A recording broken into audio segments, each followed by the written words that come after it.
अफ़गानी जी नेकाली जे हवाले सां वाक़िआ कंदा हलूं त कराची में गैर क़ानूनी तौर तरसियल अफ़गाननि जी नेकाली जो सिलसिलो जारी आहे। गुज़िरियल 3 ॾींहनि दौरान 627 गैर क़ानूनी तरसियल अफ़गाननि खे चमन बॉर्डर रवानो कयो वियो। हाजी कैंप जे इंतज़ामिया जो चवणु आहे त गैर क़ानूनी तरसियल 136 अफ़गाननि खे राति चमन बॉर्डर लाइ रवानो कयो वियो। हाजी कैंप में क़ाइमु गैर क़ानूनी तरसियल अफ़गाननि जी कैंप में हिन वक़्तु 132 ॼणा मौजूदु आहिनि। अव्हांखे हिन ख़बर खां आगाह कंदा हलूं त कराची में गैर क़ानूनी तौर तरसियल अफ़गाननि जी नेकाली जो सिलसिलो जारी आहे।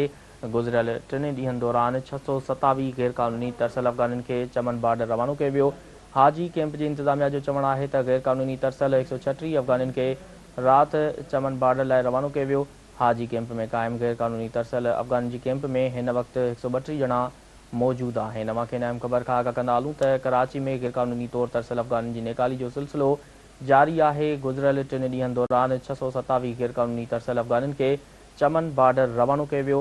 हाजी कैंप जी इंतज़ामिया जो चवणु आहे त गैर क़ानूनी तरसियल 136 अफ़गाननि खे राति चमन बॉर्डर लाइ रवानो कयो वियो। हाजी कैंप में क़ाइमु गैर क़ानूनी तरसियल अफ़गाननि जी कैंप में हिन वक़्तु 132 ॼणा मौजूदु आहिनि। वधीक तफ़सील मालूम कंदासीं। टेलीलाइन ते मौजूदु आहे कराची खां Sindh TV news reporter Abdul Khaliq Mangi. जी अब्दुल ख़ालिक, कराची में गैर क़ानूनी तौर तरसियल अफ़गान जी नेकाली जो सिलसिलो जारी आहे, इन बाबति आगाह करियो।